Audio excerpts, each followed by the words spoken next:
તદભાવે સ્વયંભાપી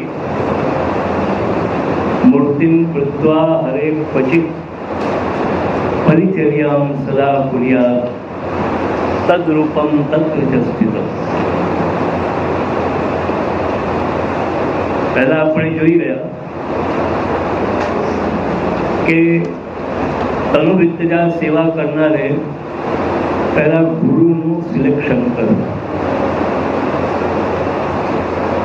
હવે તમને લોકોને હું એક પ્રશ્ન પૂછું કે તમારા બધાના ગુરુઓ કોણ કોણ?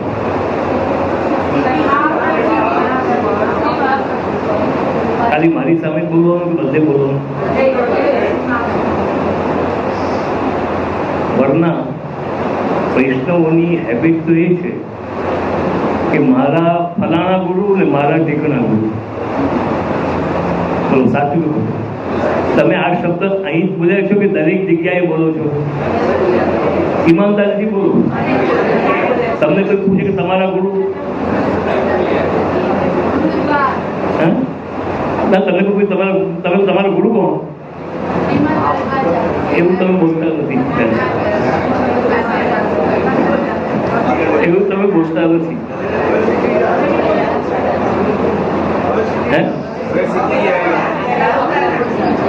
ત્યારે સૌથી પહેલા ગુરુનું સિલેક્શન કરવું. આ જ કારણથી તમારા લોકોમાં એક દોષ આવે છે કે પછી તમે લોકો પાછળથી બોલો છો કે મારા ગુરુ તો આવા, મારા ગુરુ સારા, મારા ગુરુ ખરાબ. તમે બોલો છો કે મારા ગુરુ સિનેમા જોવા ગયા, મારા ગુરુ હોટલની ચા પીધી. તો ભલે જે હોય તે ગુરુની નિંદા થઈ કે નહીં?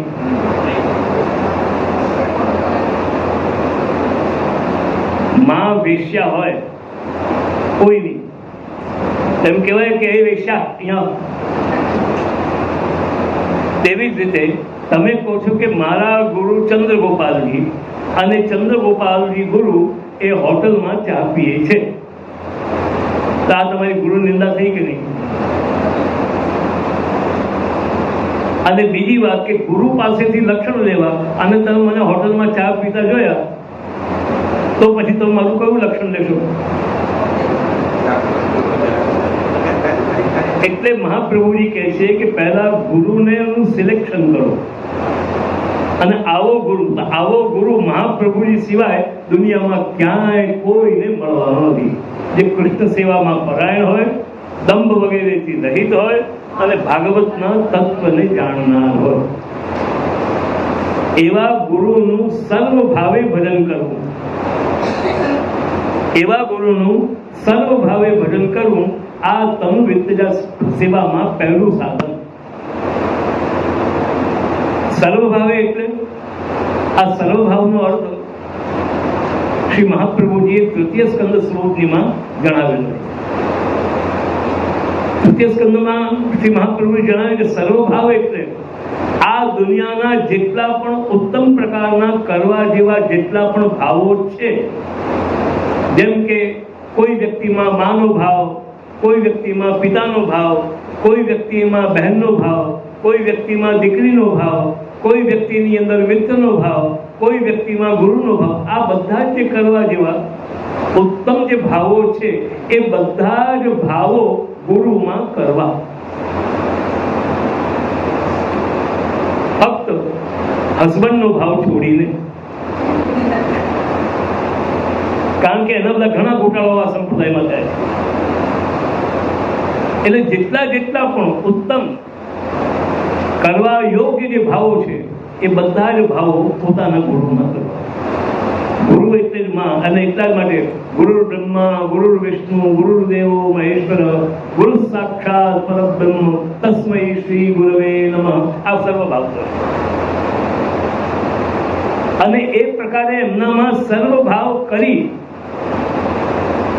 અને એમની આજ્ઞા મુજબ પોતાનું વર્તન કરવું એ ગુરુનું ભજન છે. ગુરુનું ભજન એટલે ચરણ સ્પર્શ ને કેશુ સ્નાનથી નહીં, ધોતી પૂર્ણ કરીને ભેટ મૂકીને નહીં, પણ ગુરુ જે પ્રકારે આજ્ઞા તમને આપી હોય અને તમને બતાવે તે મુજબ આપણે આપણું જીવન જીવવું અને આપણા જીવનના કર્તવ્યોનો નિર્વાહ કરવો. હવે તમારા મારા બધાના ગુરુએ આપણને શું આજ્ઞા આપી છે? આજ્ઞા કઈ આપી? કૃષ્ણ સેવા સદા કાર્ય. આ એક આજ્ઞા. તમારે બધાએ સદા કૃષ્ણ સેવા કરવી.